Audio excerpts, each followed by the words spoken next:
warahmatullahi wabarakatuh.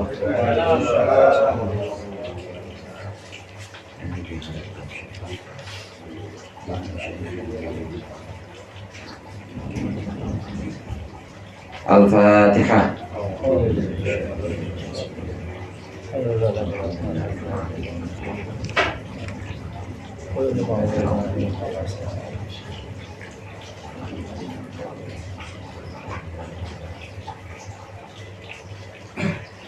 Alhamdulillah, wassalatu wassalamu ala sayyidina Muhammadir Rasulillah wa ala alihi wa ashabihi wa man tabi'ahu hudahu wa jama'atah min lailatina hadhihi ila yaumil ba'thi wan naqdah. Amma ba'du, fa inna asdaqal hadithi kitabullah wa khairul hadi hadi Muhammadin sallallahu alaihi wasallam wa syarrul umuri muhdatsatuha wa kullu muhdatsatin bid'ah wa kullu bid'atin dhalalah. Bersama-sama kita hormati Ustaz Samin, segenap para sesepuh, para orang tua dan juga bapak-bapak sekalian, jamaah Majlis Ta'lim Miftahul Khair Zahratul Buldan, dan juga seluruh jamaah yang hadir pada malam hari ini. Alhamdulillah kita berkumpul kembali untuk melanjutkan pengajian rutin kita, mengaji kitab Fathul Qorib. Mudah-mudahan hadirnya kita di sini mendapat ridha Allah. Ilmu yang kita pelajari menjadi ilmu yang bermanfaat di dunia wal akhirah. Amin ya rabbal alamin. Pembahasan yang lalu kita sudah berbicara tentang macam-macam air menurut sumbernya. Macam-macam air menurut sumbernya ini semua yang turun dari langit atau yang muncul di bumi dalam keadaan atau dalam sifat aslinya. Kayak air hujan nih, lagi ngerecek aja nih. Boleh kalau mau ada yang praktek wudhu di luar. Karena air itu adalah air yang suci mensucikan. Air yang disebut dengan air yang keluar dari bumi atau turun dari langit masih dalam sifat aslinya, ini air mutlak namanya. Air mutlak, air yang suci mensucikan. Ini sumber menurut sumbernya. Air menurut sumbernya ada 7. Diringkas dalam kata-kata tadi, semua yang turun dari langit atau muncul di bumi masih dalam sifat aslinya, itulah air yang disebut dengan air mutlak dan bisa digunakan untuk bersuci. Apa saja 7 air itu sedikit mengulang, karena yang namanya belajar itu yang ulang-ulang juga. Orang dalam bahasa Jawa itu kalau orang ngajar, itu bahasa Jawanya apa? Ngajar. Ngulang. Itu artinya ngulang. Ngulang yang dulu pernah dipelajari, ya kemudian diulang lagi, itu namanya ngulang. Ngajar itu ngulang. Ngulang apa? Yang ngulangi bocah. Ngulangi ya jenengan danten niki. Semuanya diulang-ulang. Nah, diulang-ulang pembahasan kita kemarin ada air laut, kemudian air sungai, termasuk juga air sumur dan air mata air, air salju dan juga termasuk embun. Inilah 7 air menurut sumbernya.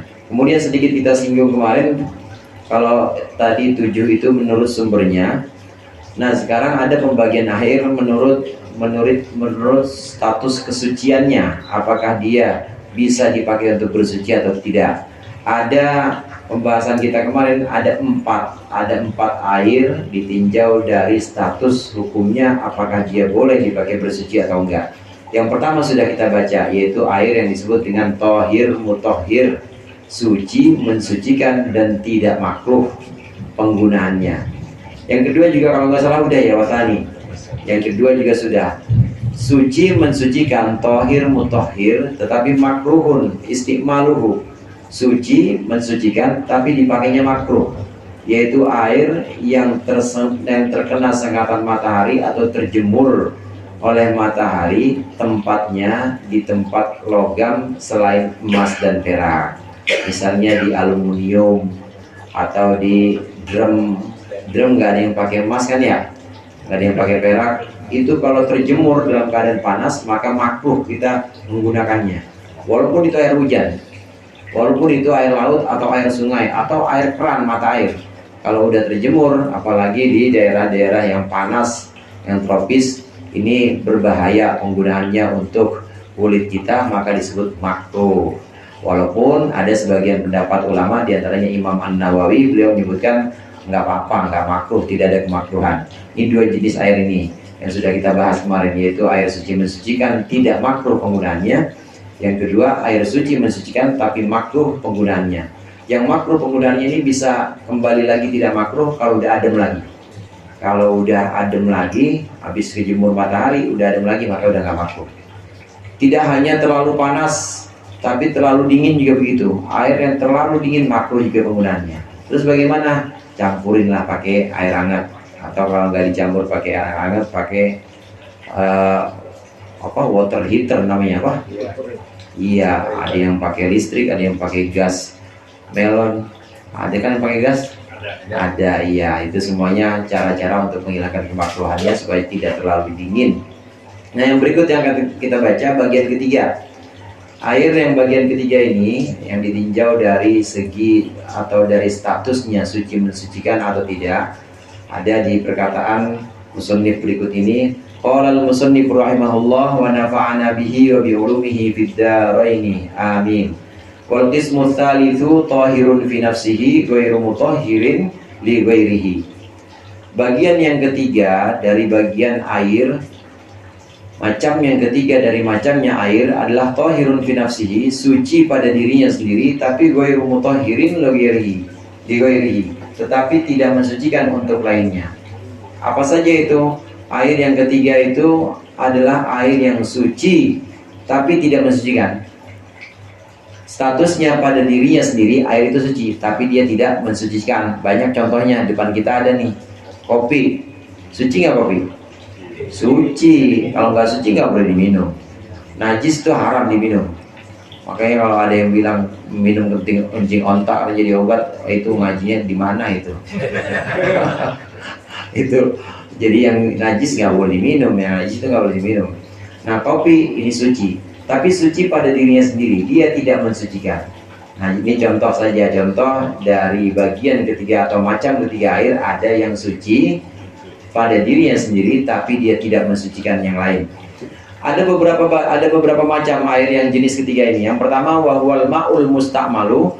Yang pertama yaitu air yang mustakmal, yang sudah digunakan. Mustakmal artinya fi raf'i hadatin, dalam mengangkat hadas, au izalatin najasin, atau menghilangkan najis. Illam yataghayyar, apabila air itu tidak berubah, walam yazid waznuhu, dan beratnya atau bobotnya tidak bertambah, ba'dan fisalihi, setelah terlepas atau terpisahnya air, amma kana, dari sesuatu yang ada, ba'da tibari ma yatasharrabuhul maghsulu minal ma', setelah mengira-ngira kadar yang bisa diambil, yang bisa mengambil akannya apal mansulu, benda yang dibasuh, minal ma'i, dari air. Yang pertama dari bagian air suci tapi tidak mensucikan, yaitu air mustakmal. Air mustakmal adalah air yang sudah digunakan. Mustakmal itu artinya dipakai, udah dipakai. Air mustakmal adalah air yang sudah dipakai untuk mengangkat hadas atau menghilangkan najis. Dengan syarat airnya ini tidak berubah dan juga tidak bertambah bobotnya, beratnya, volumenya, ini tidak bertambah. Kalau menghilangkan najis tapi kelihatan bertambah, maka bukan mustakmal dirinya. Jadi apa? Mutanajis. Contoh, ada orang nyuci sendal misalnya. Dia nyucinya awalnya pakai air segayung. Nah, tahu-tahu pas habis nyuci, kemudian volumenya bertambah. Nyuci sendalnya 5 pasang. Nah, tadinya pakai 5 gayung, tahu-tahu volumenya bertambah. Oh, ini kagak jadi nggak 5 gayung. Begitu diukur lagi, ini kok 5 gayung setengah, ada lebihannya. Itu berarti ada najisnya. Nah, kalau begitu bukan mustakmal lagi, tapi jadinya mutanajis. Mutanajis itu artinya air najis. Bedanya kalau air mustakmal suci, kecipratan pakaian kita nggak apa-apa kalau air mustakmal mah. Tapi kalau air mutanajis, kalau kecipratan pakaian kita najis. Bedanya seperti itu. Nah, yang mustakmal ini digunakan untuk membersihkan najis. Nah, bagaimana membersihkan najis tapi yang mustakmal? Ya seperti yang kita sering alami. Tahu apa pada nyuci kagak ya? Yang sering kita kalau saya dulu nyuci sendiri di pondok. Cuci sendiri, masak kadang-kadang masak sendiri. Semenjak Punya bini kagak bisa nyuci saya. Iya, mana Bang Mamat? Semenjak punya bini udah nggak bisa bikin kopi sendiri Bang Mamat sekarang. Iya, ini air yang biasa kalau kita nyuci ya memang nggak ada penambahan pada volumenya. Habis nyuci ya airnya seember, nggak kelihatan, nggak ketara ada penambahan, berarti itu mustakmal. Karena nggak ada najis yang jelas-jelas menambahkan volumenya. Dan umumnya memang yang kita gunakan untuk mengangkat najis kan najis kita kan najis yang ada di pakaian kita biasa semua biasanya. Ya paling kena cipratan air kencing sendiri atau air kencing bocah, atau kena ya kotoran yang kita nggak tahu, nggak ada yang sampai najisnya itu segepok kan nggak ada.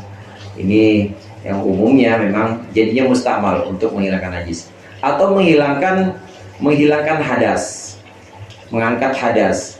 Air mustakmal yang kita gunakan untuk mengangkat hadas seperti air yang kita gunakan untuk berwudu. Memang ada beberapa pendapat ini, saudara. Pendapat yang pertama mengatakan bahwa yang dimaksud air mustakmal ini berapa paling kuat?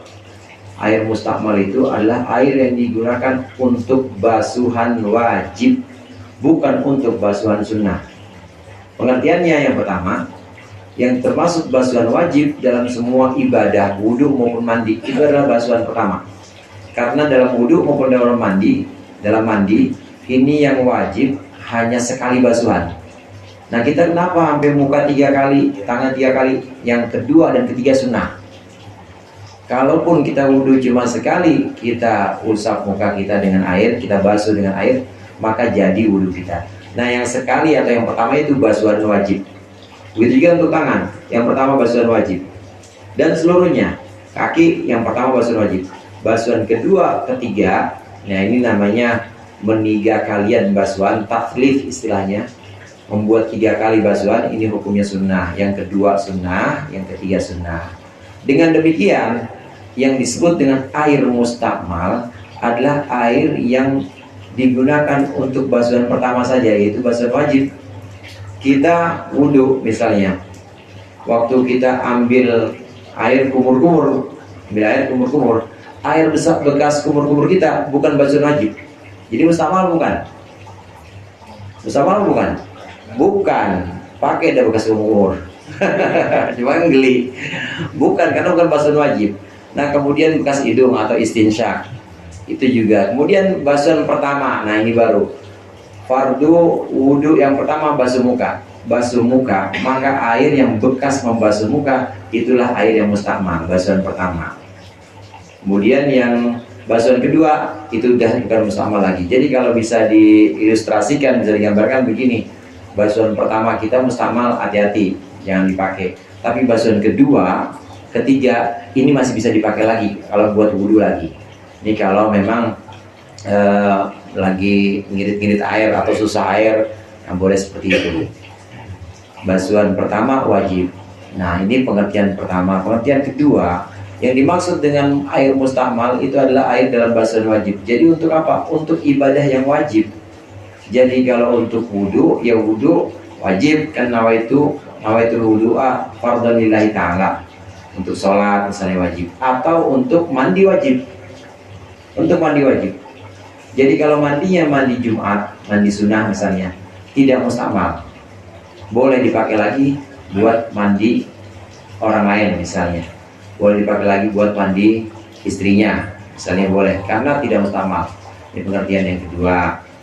Jadi air mustakmal ini adalah air yang sudah dipakai dalam basuhan wajib, dalam basuhan wajib.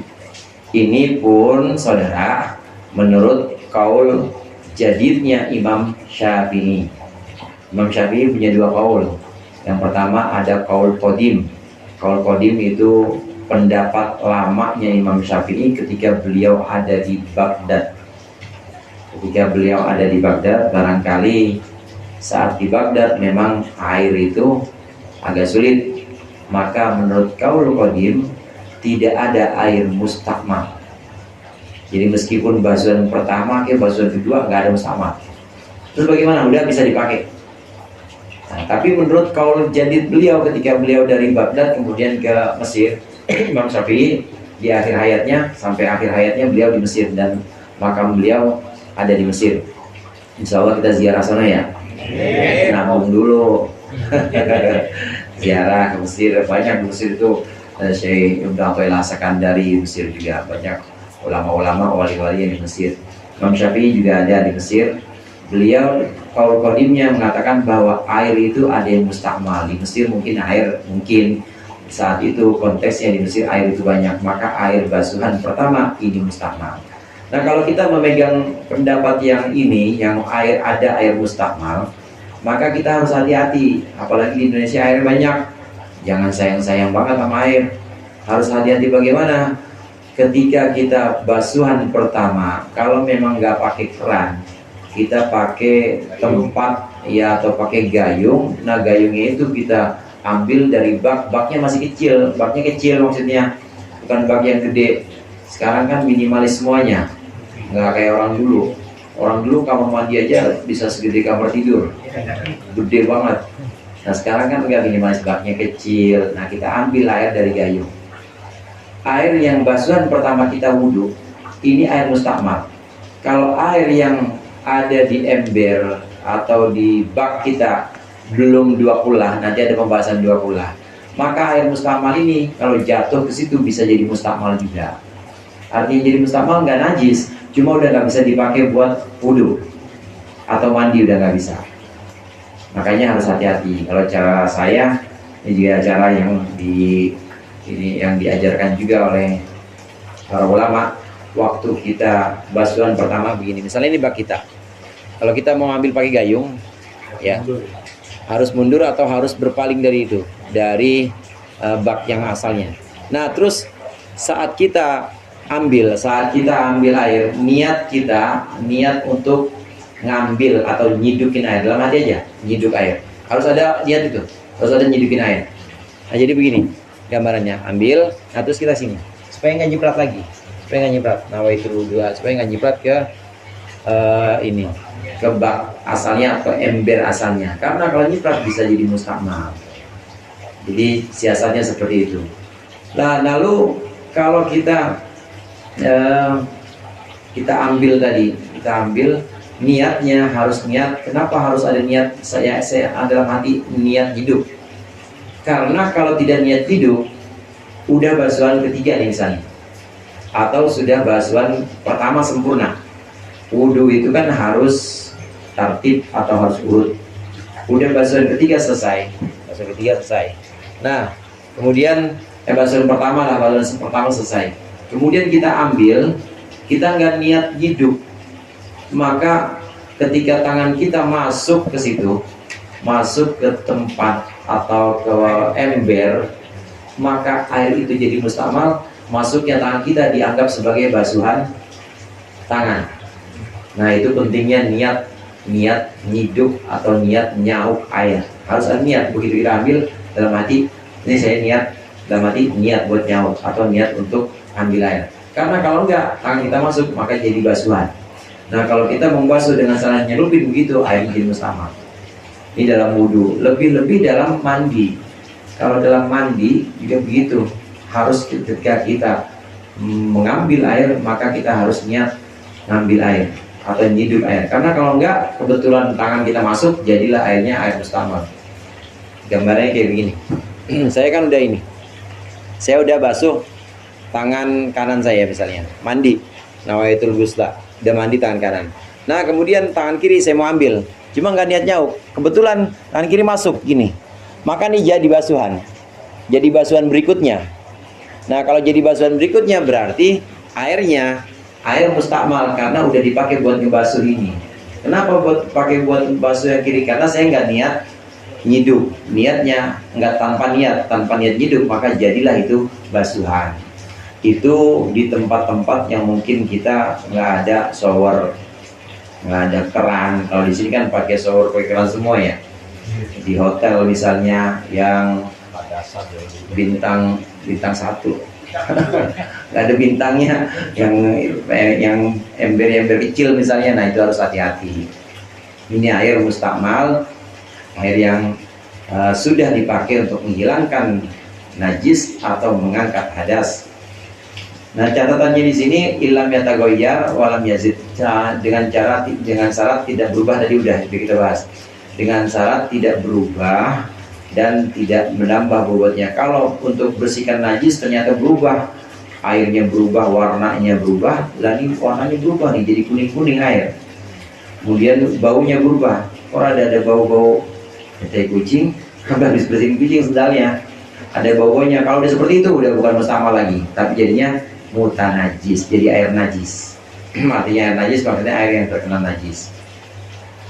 Kemudian ada sedikit pembahasan juga di sini.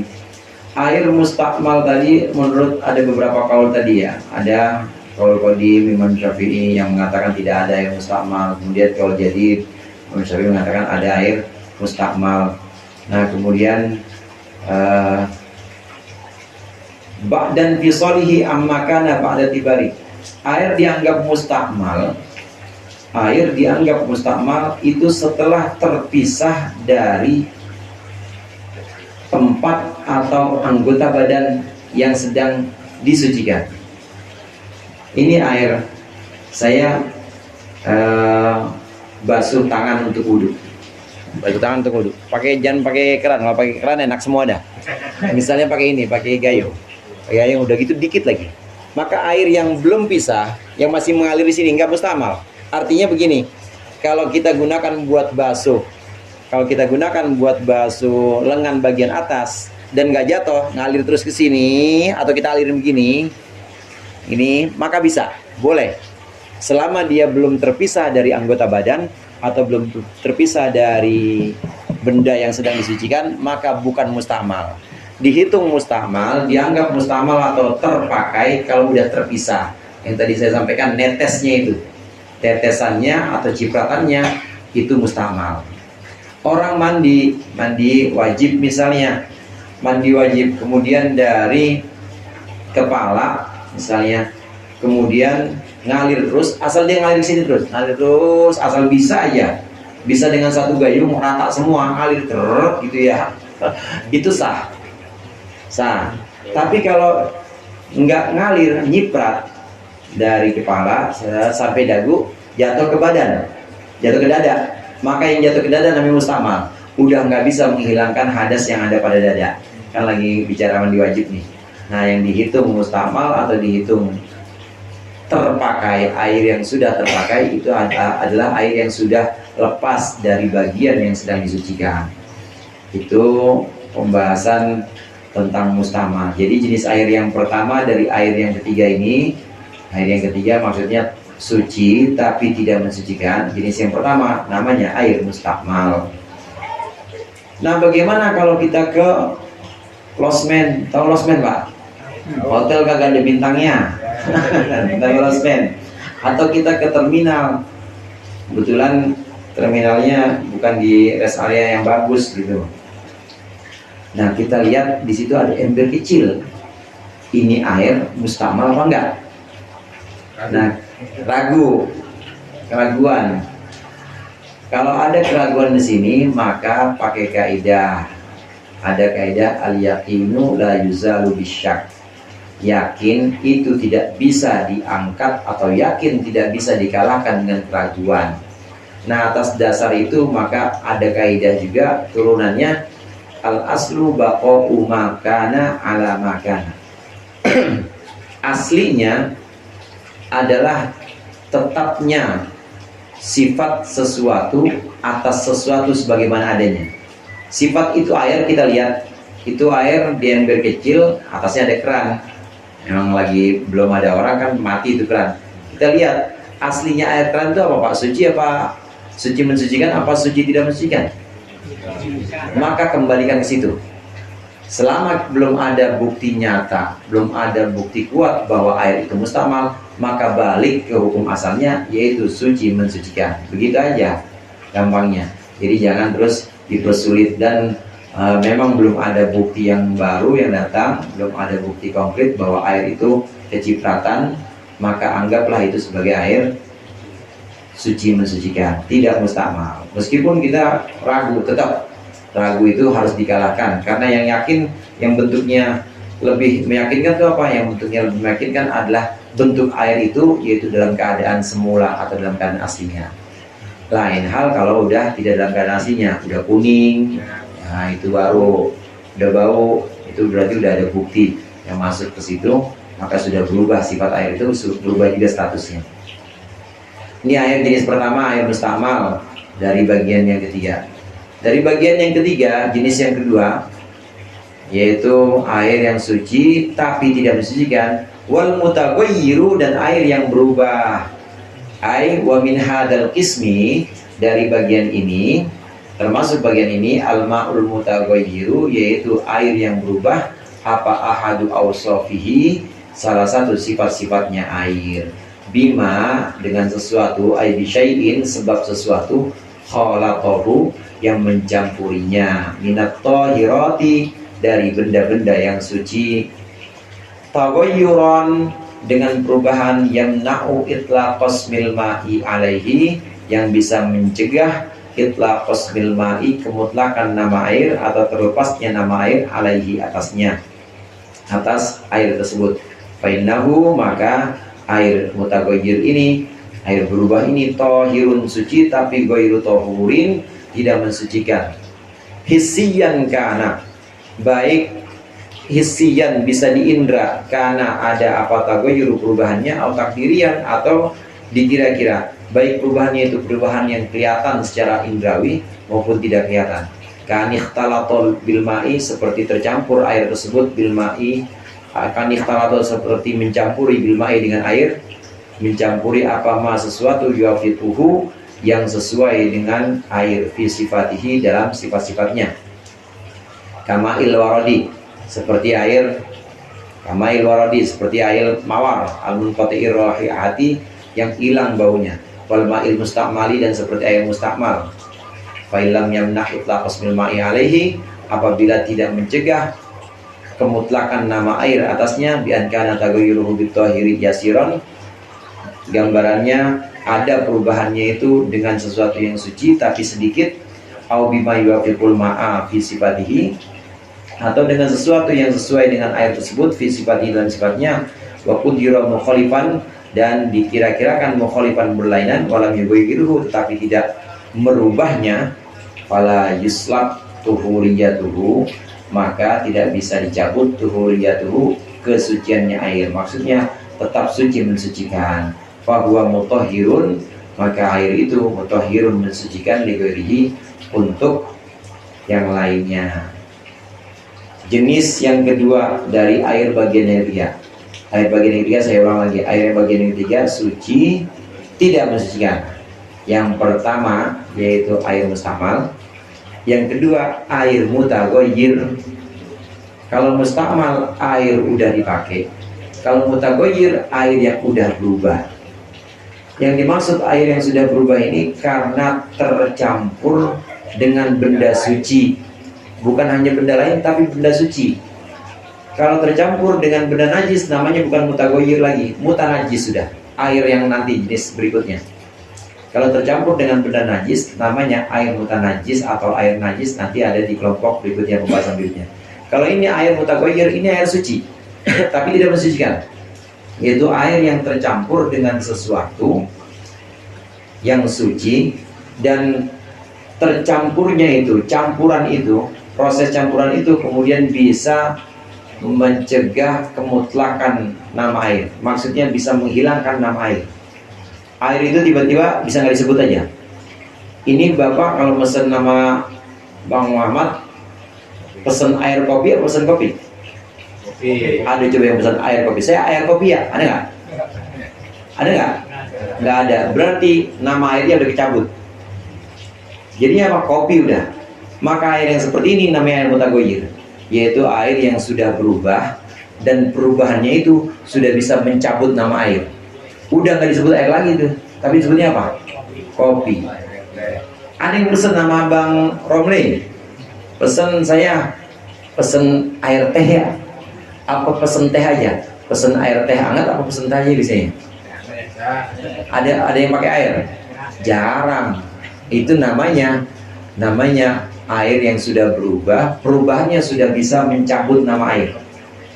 Mutlaknya nama air itu udah tercabut. Udah ada yang nggak bilang air teh, udah nggak ada yang bilang air teh, bilangnya apa, teh aja udah tercabut. Nah, perubahan yang seperti ini, perubahan yang banyak, perubahan yang nyata atau kuat sehingga bisa menghilangkan nama air, maka ini disebut dengan perubahan yang bisa merubah sifat air menjadi tidak mensucikan. Dia suci tapi tidak mensucikan.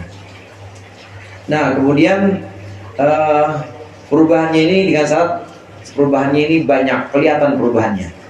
Ada perkataan musannif di sini, ahadu awsafihi, salah satu sifat air. Sifat ada tiga. Sifat ada tiga, yaitu bau, rasa, warna. Boleh dibolak-balik dah, warna, rasa, bau. Kalau bapak susah, BRW, Bang RW aja nih, Bang RW, mantan. Ba RW, Bapak RW. B-nya bau, R-nya rasa, W-nya warna. Nah, tiga sifat ini. Di antara salah satu dari tiga sifat ini ada yang berubah warnanya, kayak air teh misalnya, warnanya udah berubah. Atau baunya kayak air kopi, baunya sedap amat ini, udah ada berubah. Atau bahkan tiga-tiganya, warna berubah, bau berubah, rasanya begitu. Seruput Mas Ato, diseruput sama dia, jadi seruput berubah juga warnanya nih, maka itu udah berubah sifatnya. Kalau udah berubah sifatnya atau salah satu sifatnya dan bisa menghilangkan nama air tadi, sebutannya udah bukan air teh, air kopi, udah sebutannya teh, kopi, susu. Nggak ada yang bilang air susu kan? Nggak ada. Susu. Kalau sudah ada yang seperti itu perubahannya, maka itu namanya perubahan yang banyak dan sudah bisa mencabut kesucian air. Maksudnya kesucian air di sini dia suci tapi tidak mensucikan lagi. Nah, jelas di situ perubahannya perubahan yang besar dan terlihat. Tapi kalau perubahannya tidak terlihat, artinya tidak terlihat di sini memang tidak mencabut nama air. Dia kalau disebutin ya pasti pakai air. Itu air apa? Ya air gelas, orang di gelas kok. Itu air apa? Ya air tempayan, orang tempayan. Itu air apa? Air botol, orang di botol. Sebutannya atau itu apa tuh? Air. Bagi air dong, kasih air. Maka dia disebut perubahan yang tidak banyak atau sedikit. Kalau perubahannya sedikit, maka tetap suci, mensucikan. Jadi di sini yang jadi patokan adalah perubahannya banyak atau sedikit. Kalau perubahannya banyak sehingga menghilangkan nama air itu, airnya udah nggak disebut lagi. Sebutannya apa? Susu. Sebutannya apa? Jahe. Sebutannya apa? Langsung gitu aja. Jahe merah. Maka itu suci tapi tidak mensucikan. Tapi kalau masih bisa disebut air karena perubahannya sangat sedikit, maka dia tetap disebut suci, mensucikan. Ini bedanya antara yang suci mensucikan dengan yang suci tidak mensucikan. Nah, ada juga ketahuan di sini. Artinya ketahuan ya, orang memang kita melihat dicampur sama air, dicampur sama sesuatu yang mirip sifatnya dengan air itu, tapi kita tahu campur sama mandi dituangin, cuma emang nggak ada bau yang berubah, nggak ada warna yang berubah. Gimana itu jadinya? Jadinya tetap mutagoyir, jadinya tetap air yang berubah. Air mawar itu masih ada baunya, tapi kalau udah hilang mirip air putih, benar-benar mirip air putih. Saya punya air satu ember atau satu baskom, kemudian ini air mawar udah nggak ada baunya, mirip air mawar persis kayak air putih, saya tuangin, maka air yang di ember itu jadinya air mutagoyir, air yang sudah berubah. Sebutannya apa? Sebutannya nanti jadinya air mawar, udah bukan air lagi. Sebutannya udah air mawar, pasti ada koyit atau ada ikatan mawarnya karena udah dicampur mawar. Contoh yang tercampur dengan sesuatu yang sifatnya mirip dengan sifat air itu, atau tercampur dengan sesuatu yang sifatnya mirip dengan sifat air. Contohnya tercampur dengan air mustamal. Tadi yang kita bahas pertama, cipratan dari wudhu basuhan pertama kali, basuhan wajib, ini cipratannya mustamal tadi ya. yang nyiprat mustakmal, yang nyiprat dari basuhan pertama kita, ini kira-kira bau, warna, dan rasanya berubah nggak? Muka kita cuma segini sih, dan nggak ada yang luntur kan? Berubah nggak kira-kira? Nggak berubah. Itu cipratan sama seperti sifat air. Tetapi ini kalau masuk kepada air yang sedikit, belum 2 kula, maka bisa menjadikan air yang belum 2 kula itu mutagoyir. Sebutannya mutagoyir, berubah. Kenapa? Kecampuran air mustakmal. Jadi kalau mutagoyir, suci tapi tidak mensucikan. Ini suci tapi tidak mensucikan. Nah, atas dasar pembahasan ini, maka yang tidak terlihat tadi, yang kita nggak tahu apakah dituangin, apakah kita ngelihat cipratannya, bekas cipratan mustakmal misalnya. Kalau kita hanya sekedar ragu, maka keraguan tidak bisa menghilangkan status asli air, yaitu suci mensucikan. Kalau kita hanya sekedar ragu aja, hilangkan ragu. Dak ma yaribuka ila ma yaribu, kata Rasulullah. Tinggalkan sesuatu yang membuat kamu ragu, menuju sesuatu yang meyakinkanmu. Nah, yang paling yakin itu adalah yang asal. Kan kita ragu itu kan datangnya baru. Keraguan itu pasti datang baru. Nah, sedangkan asalnya kejadian air itu suci mensucikan, maka yang baru harus dikalahkan, harus memenangkan yang asal. Asalnya air itu yaitu air suci mensucikan. Ini jenis yang kedua dari bagian yang ketiga. Ini masih yang jenis yang kedua ini, pengecualian. Wahtaraza biqaulihi khalaqahu anitohiri, dan mengecualikan musannif pengarang mengecualikan dengan perkataan beliau khalaqahu, mengecualikan anitohiri dari benda suci al-mujawiri lahu, yang menyandinginya.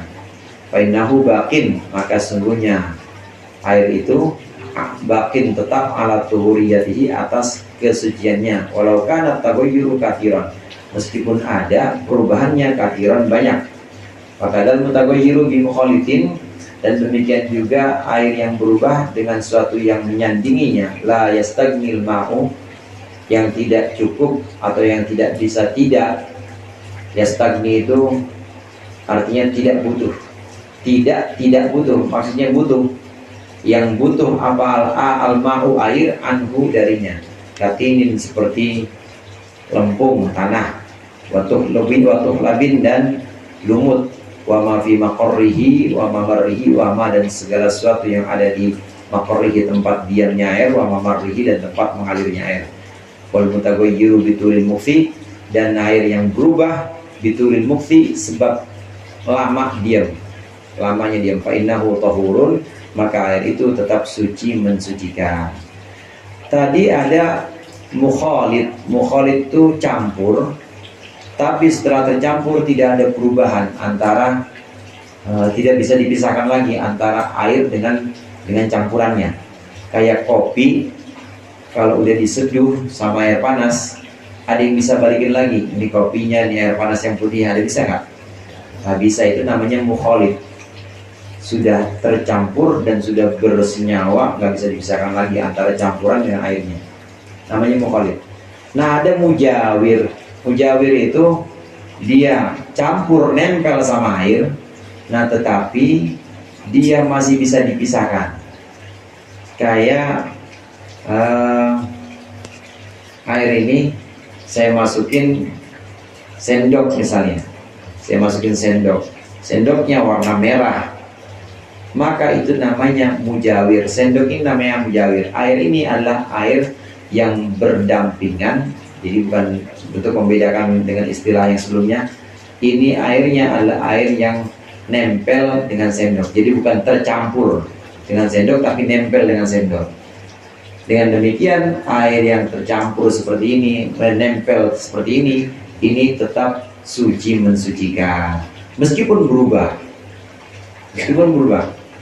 Contoh yang sering disampaikan di pembahasan kitab itu, kalau ada kayu kemudian nempel atau dimasukin ke dalam air, masukin ke ember, nah kemudian kayu itu bisa mengubah air tersebut maka itu kayu tetap disebut mukhalid. Itu tetap disebut sesuatu yang sifatnya nempel doang, bukan nyampur. Jadi bagaimana? Meskipun air itu berubah, walau kana taghayyuru katsiran, meskipun itu perubahannya banyak, maka tetap disebut suci mensucikan. Karena bukan campur kayak campurnya teh sama air atau kopi sama air. Karena kita masih bisa bedakan. Nah, contoh yang disebutkan di sini seperti benda-benda yang memang pasti ada di air, benda-benda yang memang umumnya ada di air. Kayak apa? Kayak tanah. Coba air kali di daerah Puncak, atau air kali di daerah Bogor gitu ya. Kan nggak ada yang beningnya sebening matamu. Nggak ada yang beningnya sebening air ini ya, air ledeng gitu misalnya, atau air tanah kita. Pasti ada campurannya, ada butir-butir dikit misalnya. Nah, yang seperti ini bagaimana? Mujawir tetap. Ini tetap sesuatu yang sifatnya nempel dan tidak mengubah status air. Air sungai itu tetap suci mensucikan. Itu contohnya tanah. Contohnya lagi lumut. Ada air di tempat, ya, ada air di tempatnya, dan di tempat itu berlumut. Nah, gara-gara lumut ini airnya berubah jadi warnanya hijau. Karena memang Yesus sulit menghindarkan air, menghindarkan wadah atau sumur misalnya dari lumut kan sulit. Tapi ini perubahan yang disebabkan oleh sesuatu yang nempel, bukan mukhalid, tapi dia nempel. Maka yang seperti ini tetap tidak mencabut status air, tetap air itu suci mensucikan. Lumut, kemudian tanah, atau air yang tadi ada kayunya, atau yang nggak ada kayunya tapi dia diam, akhirnya itu air diam tapi berubah, jadi warnanya berubah, itu tetap suci mensucikan. Jadi ada dua macam di sini. Ada yang campuran yang disebut dengan mukhalid, campuran yang udah nggak bisa kita pisahkan lagi kayak teh dengan air. Ada mujawir, nempel. Dia nempel, kadang-kadang bikin berubah juga, kayak lumut, kemudian tanah, dia bisa berubah. Ini tetap membuat air tetap suci mensucikan. Bagian yang kedua. Jadi air yang bagian yang kedua. Nah, bagian yang ketiga, suci tidak mensucikan. Ini ada dua, yaitu air mustamal, satu lagi air mutaghayyir. Air bagian yang ketiga yaitu air suci tapi tidak mensucikan. Yang pertama air mustamal, yang kedua air mutaghayyir. Nah, yang keempat sekarang. Yang keempat wal qismur rabi. Bagian yang keempat dari macam-macam air ma'un najisun. Boleh dibacanya najasun, boleh dibaca najisun, bisa dibaca najsun. Air yang najis. Air mutanajisun maksudnya air kena najis. Wa huwa qismani. Dan air yang kena najis ini ada dua macam. Wa huwa alladhi halat fihi najasatun, yaitu air yang di dalamnya jatuh najis. Wa huwa, dan air tadi dunal qullataini, belum dua qullah. Au kana qullataini, atau sudah dua qullah. Fataghayyara, lalu berubah air tadi. Wal qullatani, dan dua qullah yang dimaksud di sini khamsumi'ati ritlin adalah 500 kati. Kati udah nggak ada kati itu. Bil Baghdadi, menurut ukuran Baghdad, takriban kira-kira. Al-as-sahih, takriban secara takrib atau secara kira-kira. Al-as-sahih menurut kaul yang lebih sahih, yang paling sahih.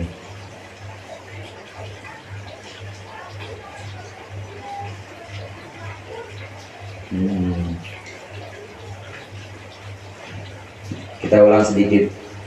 Jenis air menurut hukumnya ada 4. Yang pertama, suci mensucikan tidak makruh. Yang kedua, suci mensucikan tapi makruh. Yang ketiga, suci tidak mensucikan. Nah, suci tidak mensucikan ada 2. Ada mustamal, ada mutaghayyir. Yang ketiga. Nah, kemudian yang keempat, yang terakhir kita baca, ada air namanya air najis. Maksudnya air najis di sini bukan zatnya air itu najis, bukan. Maksudnya terkena najis, namanya air najis. Kalau air najis ya air najis, kencing tuh air najis, itu udah nggak bisa disucikan kalau itu. Kalau ini mutanajis maksudnya air yang kena najis. Air yang kena najis ini ada dua macam. Yang pertama, air yang kejatuhan najis dan volume air itu atau isi air itu belum 2 kula. Kalau belum 2 kula, baru segelas gini, atau baru seember kecil, atau baru sebaskom, itu namanya belum 2 kula.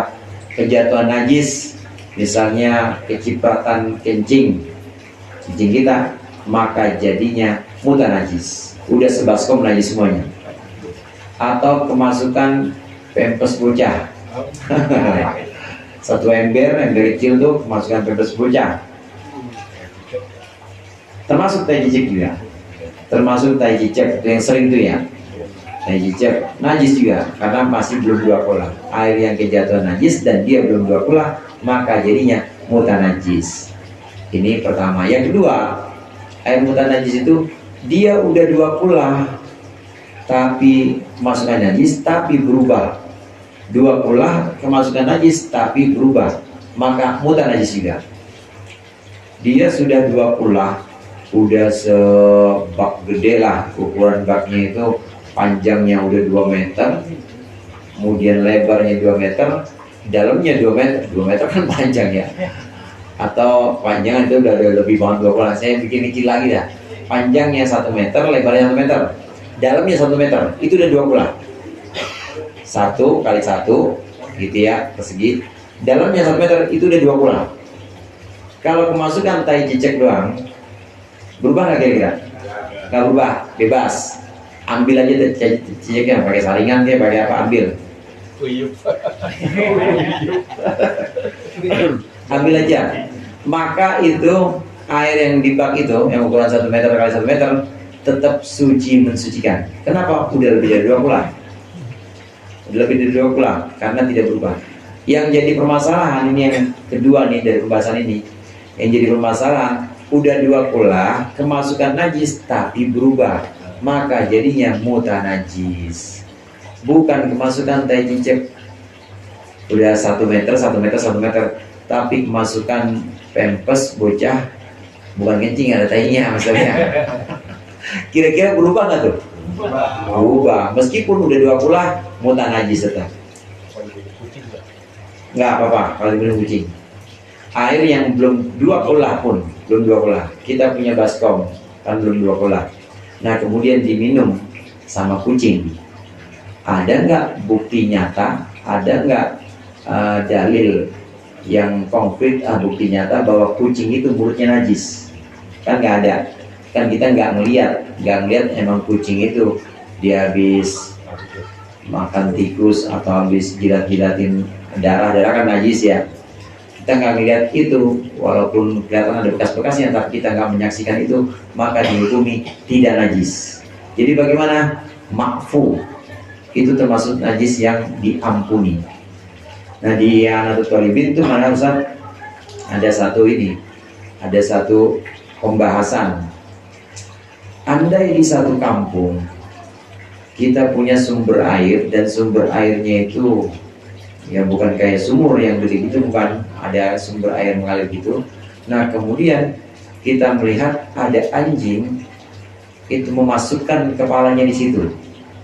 Nah selama kita tidak melihat langsung bahwa memang anjing menjilat air itu, maka air itu tetap harus dihukumi suci mensucikan. Gitu. Demikian juga dengan pertanyaan Ustaz Samin tadi, gimana kalau dijilat sama kucing? Jangankan kucing, anjing kalau kita nggak tahu benar-benar dia jilat, cuma kita ngeliat kayaknya itu masukin palanya, cuma kita nggak lihat benar-benar dia ngejilat airnya, maka tetap air itu dihukumi suci mensucikan. Nah selama belum ada bukti nyata, zohirnya kita lihat, kita zohirnya cuma ngeliat kepala doang, kita nggak ngeliat lidahnya memang dia julurkan, maka tetap dihukumi suci mensucikan. Nah kalaupun memang najis, Ini bukan anjing tapi contohnya kucing, ayam, apalagi yang nggak najis. Entok, iya, apa? Bocah kecil tapi habis gumoh najis tuh Pak, gumoh muntah najis. Bocah kecil tapi habis gumoh, ya. Nah, gumohannya bocah atau mulutnya kucing dan juga paruhnya ayam itu kan mengandung najis semuanya kalau kita tahu. Tapi itu termasuk najis yang makfu, najis yang diampuni. Najis dia statusnya najis, cuma makfu, tapi diampuni. Kita sulit menghindarkan itu dari ember misalnya, emang ayam dari mondar-mandir situ aja, kucing memang bolak-balik aja, kita sulit, maka makfu, diampuni. Jadi najis yang diampuni. Dengan demikian airnya tetap suci mensucikan. Jadi nggak masalah saat kucing. Yang kan kucing, babanya kucing juga apa-apa.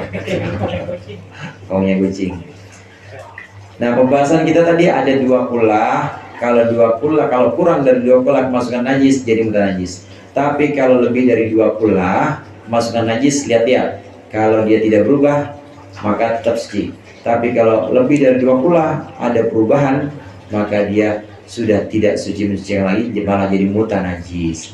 Dan dari tadi omongan 2 kula itu berapa? Ukuran dalam takrib di sini ukurannya adalah 500 kati. Jadi kati itu saya pernah ngobrol dulu sama almarhum, ada di Pondok Pinang, orang tua. Dia ngalamin zaman Belanda. Zaman dulu emang ada ukuran kati. Ya, ukuran kati itu ada. Jadi kati itu ukuran volume atau kayak literan gitu. Kayak literan cuma lebih kecil dari liter, lebih sedikit. Nah, kati di sini sebutannya ritlun, bahasa Arabnya. Ritlun di sini kati, bukan liter, bukan, tapi ritlun di sini kati. 500 kati Baghdad. Sudah ada banyak ulama yang mengkonversi 500 kati Baghdad. Ini memang dari hadis Rasulullah SAW. 500 kati Baghdad ini berapa? Ulama yang mengkonversi ini diantaranya Kiai Haji Afifuddin Muhajir, Rais PBNU beberapa waktu lalu. Itu dalam penjelasan Fathul Qorib, dia mengatakan 2 kullah itu sama dengan 217 liter. 217 liter. Maaf, 270 liter. Ini menurut beliau 270 liter. Walaupun memang ada yang mengatakan 216, ada yang mengatakan 216. Di antaranya yang ada di sini. Gak tahu kalau di kitab bawah apa. Di bawahnya ada nggak catatan kakinya? Nah, di kitab sini pentahkiknya mengatakan 2 kullah itu sama dengan 216 liter. Bahkan saya pernah baca lagi karangan Syekh Abdullah Ghoyatul Muna namanya. Ghoyatul Muna itu menyebutkan 217 liter. Liter yang kita kenal sekarang. Ini udah liter modern. Menurut Kiai Afifuddin Muhajir 270 liter. Nah, menurut beberapa ulama lain, diantaranya yang mentahkik kitab Fathul Qorib ini 216. Nah, satu lagi ada dalam kitab Ghoyatul Muna 217 liter. Kalau 1 galon aqua berapa liter? 19 liter. Nah, itu 207, kita bayangin aja 217 liter atau 270. Nah, kita cari yang, kita pegang yang satu, misalnya yang Kiai Afifuddin Muhajir. Kiai Afifuddin Muhajir dia mengutip Syekh Wahab Az-Zuhaili, mengutip seorang ulama Mesir, Syekh Wahab Az-Zuhaili, yang mengatakan 2 kullah itu 270 liter. 270 liter kalau ukuran galon tadi 19, ya kira-kira segitu dah Pak. Iya, 11 galon ya. 15 galon. Cuma kan kita nggak mungkin hitung gitu. Paling gampang ada perhitungan lagi, ulama mengatakan ukuran dengan hasta atau sentimeter. Kalau bentuknya persegi, bentuk wadahnya persegi, maka panjang, lebar, dan dalamnya sudah seukuran 91,8 cm. 92 dah, nggak sampai 1 meter. 91,8 cm panjangnya, lebarnya 91,8 cm, dalamnya 91,8 cm, maka itu udah 2 kula udah. Masukkan tai cicak aman. Misalnya dia kejatuhan najis yang lain yang kira-kira tidak berubah, ya hanya darah sedikit doang, aman dah. Tetesan darah sedikit doang aman, karena udah 2 kula. Kalau bentuknya persegi, kalau bentuknya silinder atau tabung, kalau bentuknya silinder, ini diameternya ini satu hasta. Satu hasta itu kira-kira 48 cm. 48, kemudian kedalamannya 2 hasta. Kedalamannya 91,8. Jadi kedalamannya 91,8. Kemudian diameternya ini 1 hasta atau 48 cm, maka itu sudah bisa dikatakan 2 kula. Itu gambarannya. Nah, kita lihat aja di kamar mandi kita masing-masing. Sekarang masih ada nggak yang pakai bak gede? Udah nggak ada ya. Nah, kalau pakai bak yang langsung dari material itu kan ada ya, yang tempel. Itu kira-kira udah 1 kula belum tuh? 91,8. Udah. Bawahnya juga malah lebih dalam lagi. Udah 1 kula, itu aman tuh insya Allah. Kalau kita wudhu, nyiprat lagi situ, amanan lagi kalau kita pakai keran. Kalau kita pakai keran, wudhu atau mandi, itu bisa aman karena airnya nggak mungkin balik lagi masuk ke dalam keran, kan nggak mungkin. Ini ukuran 2 kula. Nah, ini diambil oleh para ulama dari hadis Rasulullah, idza kana al-ma'u qullataini falam yahmil al-khabath. Satu riwayat Rasulullah, falam yanjus. Ketika air sudah 2 kula, maka air itu tidak najis lagi. Ketika air sudah 2 kula, maka air itu sudah tidak bisa berubah statusnya, artinya tetap suci mensucikan. Apalagi air laut. Berapa kula itu? Kula itu orang-orang dulu, orang Arab menyebutkan 2 kula itu maksudnya 2 tangan, ngangkatnya 2 tangan.